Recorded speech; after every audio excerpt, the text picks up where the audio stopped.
Boa noite, Calvary Campo, tudo bem com vocês? Tudo certo? Que alegria estarmos aqui. Não sei se vocês estão sabendo, mas agora há pouco aconteceu a final da Copa do Mundo, não sei se está todo mundo sintonizado.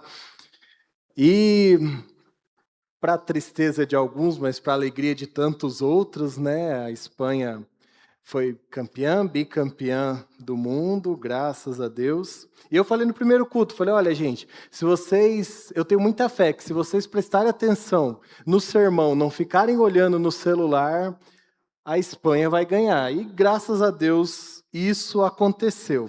Então eu te peço, esquece agora um pouco o jogo. Eu sei que está todo mundo eufórico, todo mundo feliz, mas vamos conversar a respeito de algo que está lá escrito em Efésios.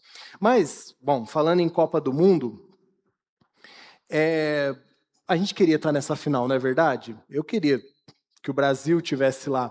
Mas, enfim, não está e tudo bem, quem sabe daqui 4 anos. Mas a gente precisa concordar que os melhores, talvez os melhores jogadores do mundo jogaram essa final. Boa parte dos melhores jogadores do mundo acabaram de disputar essa final. E eu tento imaginar assim, o que passa na cabeça de um jogador minutos antes dele entrar em campo vestindo a camiseta da seleção dele, a camisa da seleção dele. Sabe aquele momento que eles estão ali no corredor para entrar em campo? Eu acho que deve passar um filme na cabeça de cada um. Tanto esforço, tantos sacrifícios, tantos nãos que eles receberam, quantas vezes tiveram que deixar de estar com as suas famílias para estarem ali treinando, mas eu acredito que todo esse esforço valeu a pena. Mas, ao mesmo tempo, eu penso também na esmagadora maioria de jogadores que nunca atingiram profissional. Adolescentes que dedicaram aí a sua infância, a sua adolescência, sonhando com uma carreira de futebol e não conseguiram alcançá-la.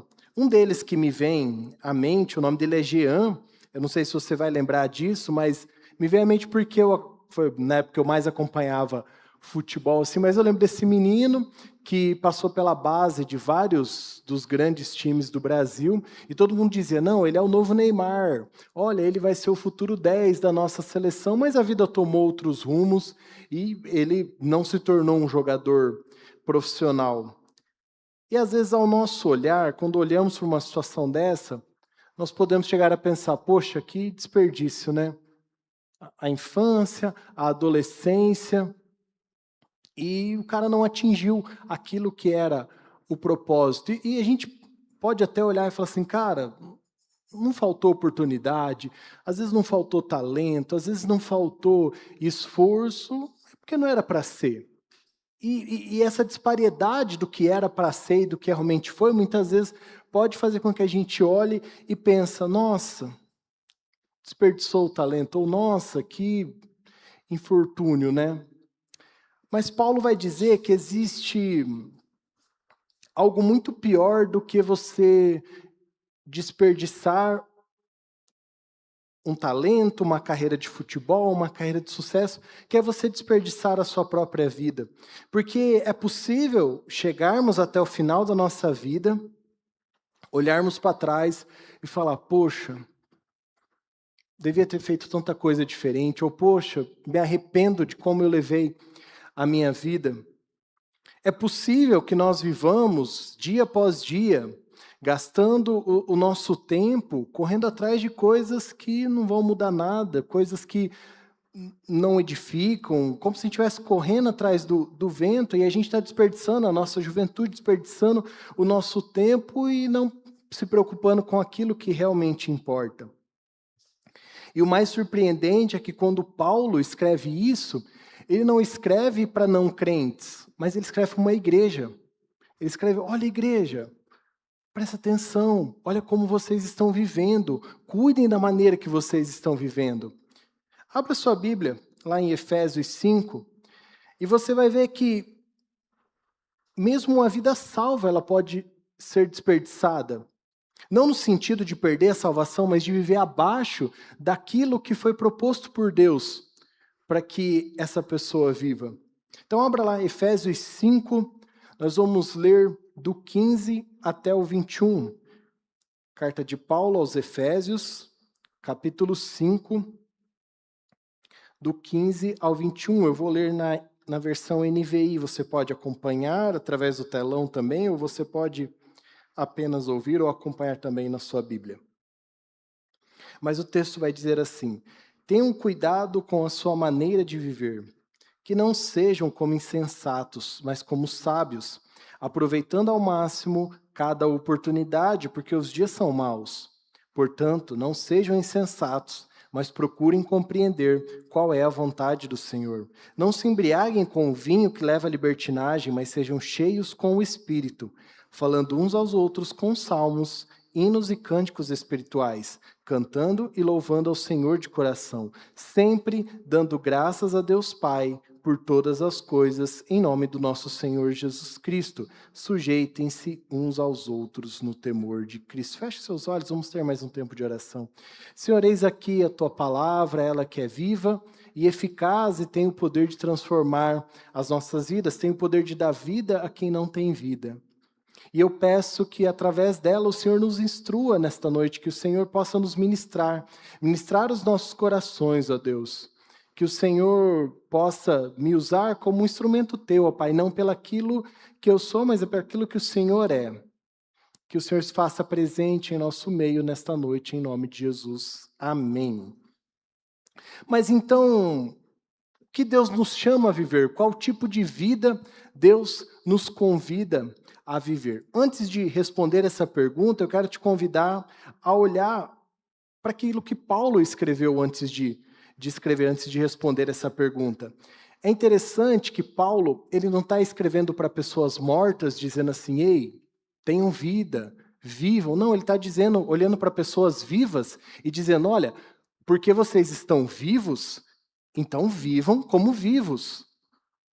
Então ele inicia a sua carta aos Efésios, ali nos 3 primeiros capítulos, ele poderia começar com uma lista de regras, mas ele começa lembrando aquilo que Deus fez por nós. Ele começa dizendo, olha, Deus nos escolheu, Deus nos adotou, Deus nos redimiu, Deus nos perdoou, nos deu vida enquanto estávamos mortos, uniu judeus e gentios, nos fez um só povo, nos fez habitação do Espírito. Então ele vem lembrando o pessoal. E aí chega no capítulo 4, ele vai dizer, portanto, e aí muda a trajetória daquilo que ele está dizendo. É como se ele dissesse assim, olha, agora que vocês entenderam o sacrifício de Jesus por vocês, agora que vocês entenderam o que é graça, vocês precisam viver de modo correspondente a isso. Então ele vai dizer, de modo digno de vocação, despojando-se do velho homem, revestindo-se do novo homem, sendo imitadores de Cristo, andando em amor e como filhos da luz. Ele vem o tempo todo construindo esse argumento até chegar e responder, olha, você sabe como uma pessoa que recebeu a Cristo, como uma pessoa que pertence a Cristo vive, tendo cuidado com o modo que ela anda. E é interessante que Paulo não fala assim, olha, tenham cuidado com a forma que vocês creem, ou aquilo que vocês acreditam, com a forma que vocês levam a fé de vocês. Não, ele vai dizer, tomem cuidado com a maneira que vocês vivem. No original, essa palavra do vivem é paripatel, que quer dizer andar. Então, assim, tome cuidado com a maneira com que vocês estão andando. Ou então, andem de forma digna, correspondente àquilo que é o Evangelho. Até porque o Evangelho ele não é um conjunto de regras. O Evangelho ele é um conjunto de crenças, mas ele é um novo modo de caminhar. Quando nós aceitamos a Jesus, muda a nossa maneira de caminhar.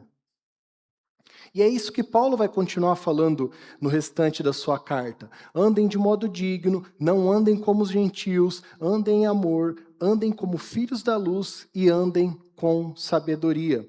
Então, respondendo à pergunta, a vida que Deus nos chama a viver, primeiro, ela não é uma vida perfeita, ela não é uma vida de sucesso, ela não é uma vida religiosa, mas ela é uma vida coerente e compatível com o Evangelho. Talvez nós passe pela nossa cabeça que alguém que desperdiça sua vida é alguém que não alcançou o sucesso profissional. Ou então a gente pode pensar, é alguém que desperdiçou a sua vida, é alguém que nunca viajou, que nunca saiu do seu país, que não conhece uma das maravilhas do mundo. Paulo vai dizer que desperdiçar a vida é viver abaixo daquilo que Deus nos deu como identidade, da identidade que Deus nos deu. É como se você conhecesse a Deus, você conhecesse o Evangelho e nada mudasse na tua vida. É como se você recebesse a Cristo na sua vida, mas você continua andando como alguém que não recebeu a Cristo. É como se ele nunca tivesse entrado na sua história. E sim, é possível desperdiçarmos essa vida que Deus nos deu. Olha o versículo 15.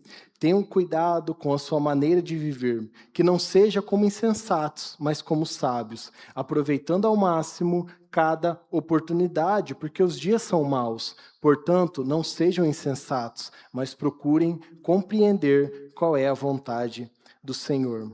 Você concorda comigo que nós vivemos sempre ocupados? A gente está sempre cheio de coisa para fazer. A gente está sempre ocupado, mas nem sempre é com aquilo que realmente importa. Nós vivemos correndo, produzindo, tentando dar conta de tudo, e às vezes parece que encaixar as nossas atividades, as nossas demandas dentro da nossa agenda, parece que a gente está tentando enfiar um elefante dentro de um fusca. É muita atividade, é muito compromisso. E cada vez a gente carrega agendas mais cheias. Então o trabalho exige mais, a família exige mais, muitas vezes a igreja exige mais, as contas exigem mais, e a sensação que a gente tem é que a gente está sempre correndo, correndo, correndo, e nunca alcançando coisa alguma.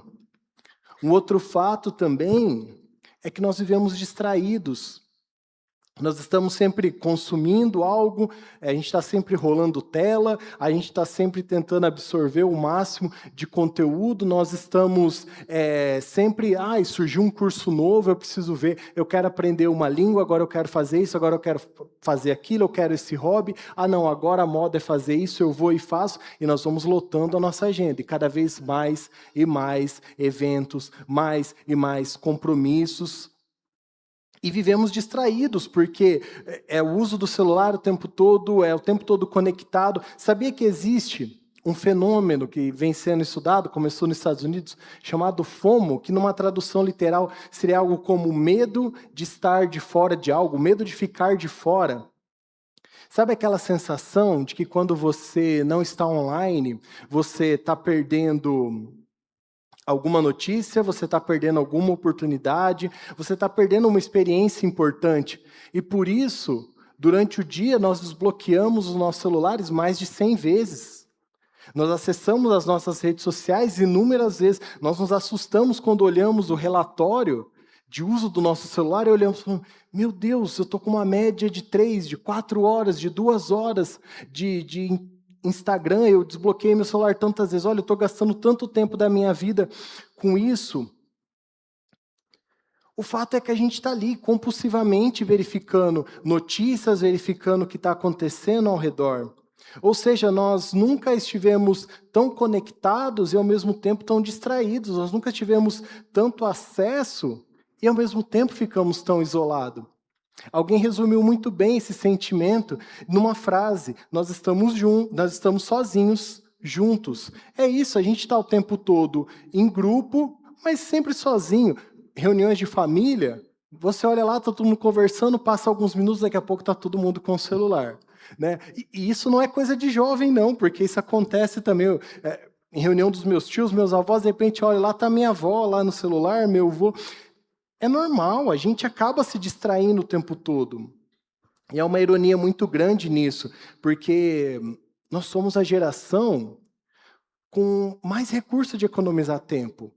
A máquina lava a nossa roupa, outra máquina lava a nossa louça, o robô aspira o pó da nossa casa, a comida ela chega em casa em 30 minutos, a IA consegue escrever e interpretar textos para nós, as nossas contas, o nosso dinheiro, os nossos boletos chegam no nosso celular, a gente não precisa mais ir ao banco.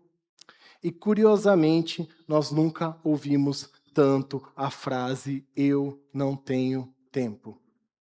Por mais que nós tenhamos inúmeras facilidades para fazer com que o nosso dia renda, nós estamos o tempo todo dizendo, olha, eu não tenho tempo para isso, eu não tenho tempo para aquilo. Talvez o problema não seja a falta de tempo. Talvez o problema maior é a nossa ingerência do nosso tempo. Talvez o problema maior seja a nossa falta de habilidade em reconhecer aquilo que realmente importa e aquilo que não importa, aquilo que pode deixar para depois. E é por isso que Paulo vai dizer que eu e você precisamos viver aproveitando ao máximo cada oportunidade. Que oportunidades são essas? Um filho querendo atenção, um cônjuge precisando de ajuda, um amigo precisando de palavras encorajadoras, uma oportunidade que passa diante de nós de compartilhar o evangelho com alguém, um tempo de oração ou de leitura da palavra que muitas vezes eu e você não conseguimos encaixar na nossa agenda, porque a gente acorda, toma café, manda os filhos para a escola, vai para o trabalho e corre é o dia todo assim, chega à noite, está cansado, você só quer tomar um banho, jantar e dormir, e muitas vezes nós não conseguimos, nós perdemos essas oportunidades. Outro fato que nos leva a viver essa vida abaixo daquilo que Deus tem para nós é viver para nós mesmos. Existe um problema ainda maior do que desperdiçar o tempo. É desperdiçar a vida vivendo para si mesmo. Algumas semanas atrás, nós vimos na minissérie Verdadeiros Tesouros que a família, o dinheiro, o trabalho, se colocarmos ele numa posição acima ou abaixo de onde é para ele estar, isso que é uma dádiva de Deus, um presente de Deus, pode se tornar um ídolo no nosso coração. Pode roubar o lugar de Jesus na nossa vida. E dessa mesma forma, a aprovação, a carreira, o prazer, o conforto, o corpo ideal, se a gente vive em razão disso, nós vivemos em tolice, porque nenhum deles pode produzir em nós uma vida sábia. É interessante que Paulo não diz aproveitem porque o tempo é curto. Ele vai dizer aproveitem porque os dias são maus. E existe uma batalha acontecendo, existe um sistema todo tentando moldar o nosso coração. Os dias são maus porque o tempo todo o mundo tenta roubar a nossa atenção. O mundo quer os nossos afetos, o mundo quer a nossa adoração. Eles querem nos distrair, eles querem nos ver dopaminados. Se você quer saber se você está desperdiçando a sua vida, pensa quem está no governo da sua vida, quem gerencia a sua vida hoje. São suas redes sociais? São a possibilidade de uma aprovação? É o dinheiro que você conquistou? É a diversão ou o vinho que Paulo vai continuar dizendo? Entenda uma coisa, Paulo não está demonizando essas coisas. Paulo só está dizendo, há uma vida que merece ser vivida, há uma vida que vale a pena ser vivida. E muitas vezes a distração, muitas vezes as demais coisas podem estar atrapalhando, você pode estar desperdiçando a sua vida por conta dessas coisas. Como, então, nós podemos viver uma vida que vale a pena? Primeiro, vivendo segundo a vontade de Deus. Versículo 17 vai dizer, portanto, não sejam insensatos, mas procurem compreender qual é a vontade do Senhor. Pode ser que ao ler isso você pense, ou algum dia você pensou isso, eu pensei assim já também na minha vida. Tá, mas qual profissão Deus quer que eu siga? Com quem Deus quer que eu me case? Que faculdade eu devo fazer? Será que eu aceito esse emprego? Será que eu faço isso? De que forma eu faço? Não, o que Paulo está falando aqui nesse contexto, ele está falando sobre a vontade revelada de Deus para as nossas vidas. Aquilo que está na palavra. Então, viva buscando a vontade de Deus através da palavra, através da oração. Outro ponto pelo qual nós podemos viver essa vida que vale a pena é sendo continuamente cheios do Espírito.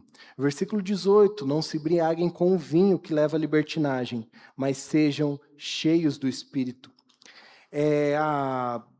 Muitas vezes a gente cai na besteira de achar que a vida cristã ela é sustentada pelo nosso esforço. Ela é sustentada pela nossa capacidade de ler, de interpretar as Escrituras. Mas, na verdade, a vida cristã ela é sustentada pela dependência.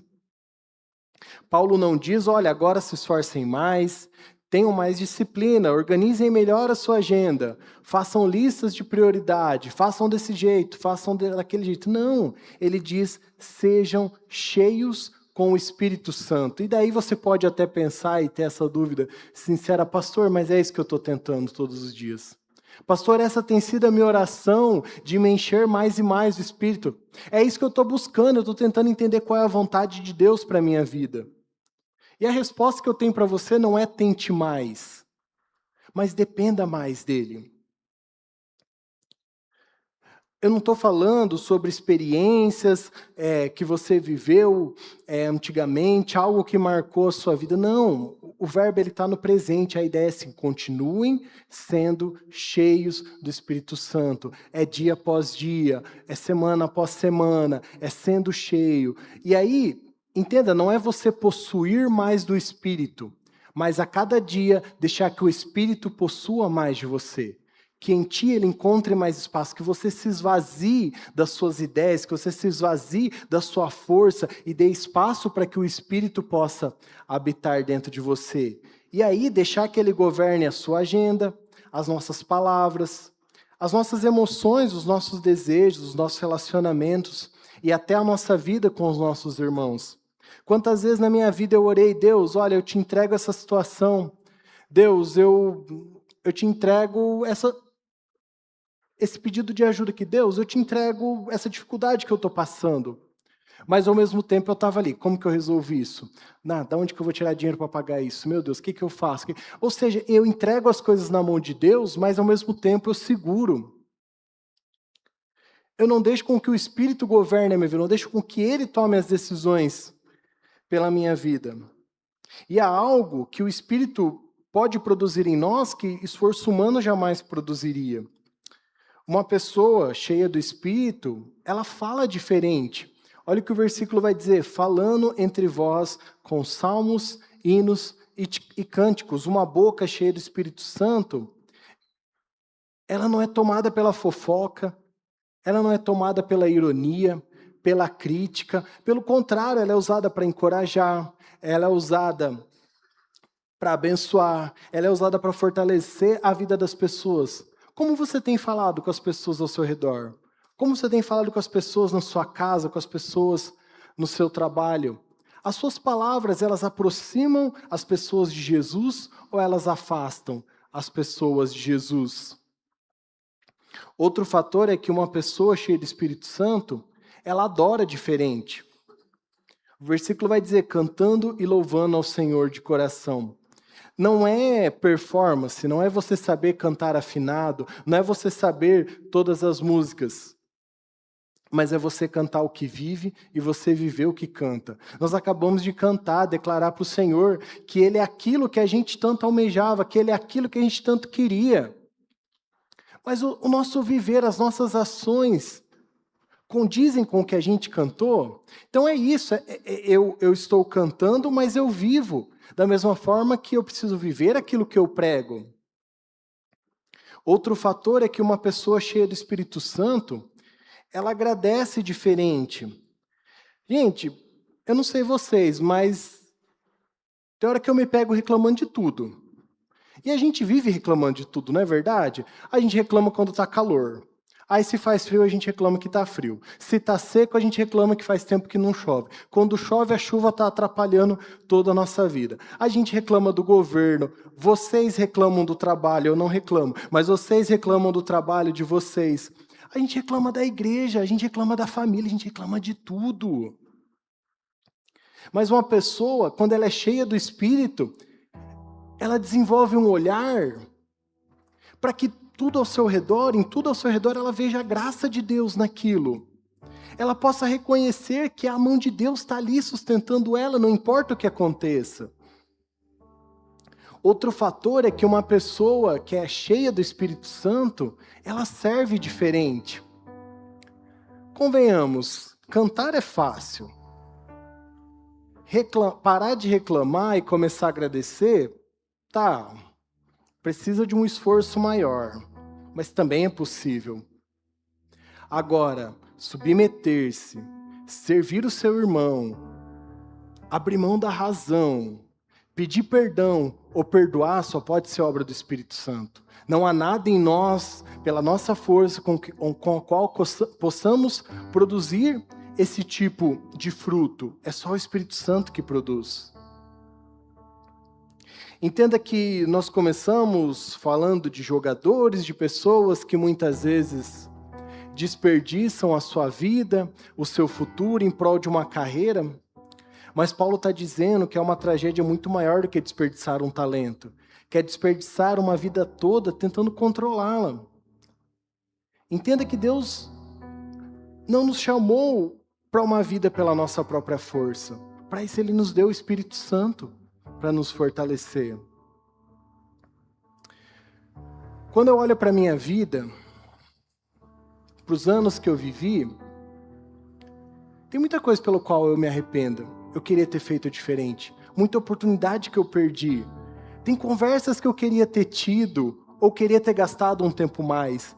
Tem pessoas que eu deveria ter dado mais atenção, investido mais. Tem anos da minha vida que eu poderia ter aproveitado melhor. Tem oportunidades que Deus me deu que eu não aproveitei. E outras tantas que eu nem enxerguei que Ele estava me dando essa oportunidade. E talvez esse seja o seu pensamento agora. Poxa, eu deveria ter tomado aquele café. Eu deveria ter dado mais um abraço. Eu deveria ter gastado mais tempo com aquela pessoa. Talvez eu não deveria ter sido tão turrão. Putz, eu podia ter ouvido melhor essa pessoa. Todos nós temos situações pela qual nós nos arrependemos. Isso me lembra uma canção da nossa cultura popular que vai dizer assim: devia ter complicado menos, trabalhado menos, ter visto o sol se pôr. Devia ter me importado menos com problemas pequenos e ter morrido de amor. Este é o medo que nós podemos carregar. O medo de viver uma vida toda, olhar para trás, estar cheios de arrependimento. O fato é que todos nós, dia após dia, estamos escrevendo o nosso epitáfio. Dia após dia nós estamos escrevendo aquela última frase que vai resumir a nossa história. O que você quer que esteja escrito na sua frase? Como você quer resumir a sua vida? Sexta-feira à noite, nossa cidade viveu uma tragédia. E no sábado, acordamos dilacerados com as notícias. Eu não sei se você andou pela rua sábado, pelas ruas da cidade, mas havia um silêncio absurdo. As pessoas estavam ali. Você via pessoas andando, você via carros andando, mas parecia que não tinha barulho, havia um silêncio ensurdecedor. Eu nunca tinha visto isso, nem na minha outra passagem por Campo Mourão, eu nunca tinha visto algo parecido por onde eu andei. Uma cidade triste, enlutada pela morte de 2 pais de família. E eu acredito que muitos de vocês os conhecem, eram amigos. E é uma tragédia que envolve muitas esferas. Pessoas que estavam lá, pessoas que têm negócios do ramo e que agora já ficam se perguntando, e se tivesse acontecido comigo? É uma dor, é um luto que vai demorar para passar. E de fato nós não sabemos o dia de amanhã. Nós não sabemos se um dia vamos estar comprando um espetinho e de repente... Nós não sabemos. Não sabemos nem o que vai acontecer conosco daqui 5 minutos. A nossa vida, ela é breve. Como nós queremos resumi-la, como nós queremos terminar a nossa história.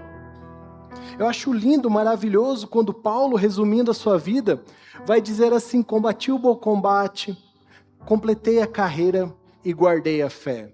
É lindo, é maravilhoso isso.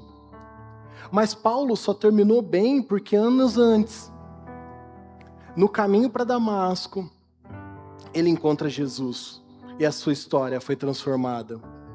Jesus viveu a vida que nós não conseguimos viver. Em todo o tempo ele obedeceu perfeitamente o Pai, por isso ele nunca viveu para si mesmo. Ele nunca foi governado pelos ídolos do seu próprio coração ou deste mundo. Ele nunca desperdiçou uma oportunidade de fazer a vontade do Pai. E justamente essa vida perfeita que Ele nos apresenta é a vida que Ele entrega na cruz por mim e por você. Então a vida que vale a pena viver, ela não começa quando nós organizamos melhor a nossa agenda, quando nós gerimos melhor o nosso tempo. Mas ela começa quando Cristo passa a governar o nosso coração. Quando o Espírito passa a governar cada ação da nossa vida. Talvez a tua conclusão neste momento é que ao olhar para a tua vida, você entenda que você desperdiçou tempo dela. Você entenda que você desperdiçou a vida toda. Pode ser que a tua cabeça agora venha momentos em que você se arrepende. Oportunidades perdidas. Mas eu tenho uma boa notícia para você. Porque o Evangelho, ele não é apenas a notícia de um Deus que perdoa os seus pecados, mas ele é também a notícia de um Deus que restaura vidas que pareciam desperdiçadas. Ele é um Deus que muda a história de pessoas desperdiçadores de tempo. Foi isso que ele fez com Paulo, foi isso que ele fez com a mulher samaritana, foi isso que ele fez com Pedro, e é isso que ele quer fazer comigo e com você. É o mesmo Deus, é o mesmo amor, é o mesmo poder. Por isso, meu irmão, minha irmã, se a tua conclusão é que até agora você não viveu uma vida dentro daquilo que Deus quer que você viva, se você sente que você viveu uma vida abaixo da identidade de filho que Deus te deu, tome uma decisão nessa noite, porque enquanto houver fôlego, enquanto houver ar nos seus pulmões, ainda há tempo. Não pela nossa força, não pela nossa habilidade, mas porque Cristo vive em nós. Ele é o maior interessado em te fazer viver uma vida que vale a pena. Amém? Quero te convidar a se colocar em pé e vamos orar.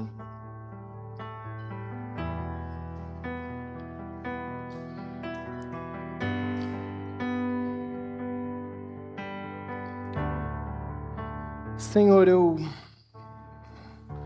coloco a minha vida, a vida dos meus irmãos, no teu altar, aos teus pés, reconhecendo, Senhor, que nós somos pessoas que muitas vezes desperdiçam oportunidades, nós somos pessoas que muitas vezes queremos viver pela nossa própria força. Nos perdoa, Senhor, pelas vezes que nós oramos dizendo que estamos entregando a nossa vida nas Tuas mãos, mas nós não soltamos as rédeas das nossas vidas.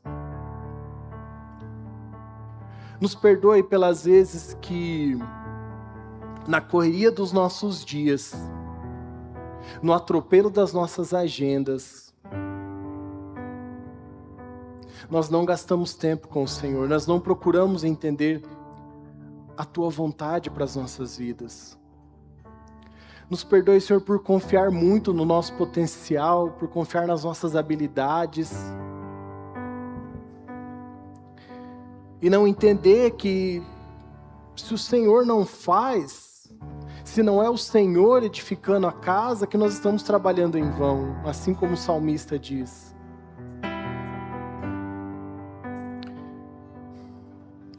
Senhor, nos perdoe pelas vezes que nós estamos tão cheios de nós mesmos que não há lugar para o Teu Espírito Santo nas nossas vidas.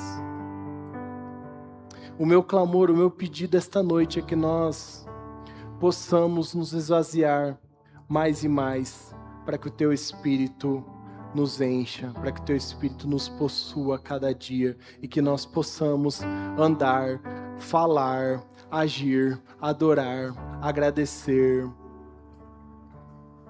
como resposta ao Teu sacrifício por nós na cruz. Que o exemplo de Jesus seja o guia para nós vivermos uma vida que realmente valha a pena ser vivida e que nós, a cada dia, possamos aproveitar cada oportunidade, cada tempo de sermos a tua luz na vida das pessoas ao nosso redor, para a honra e para a glória do seu nome que eu oro. Amém.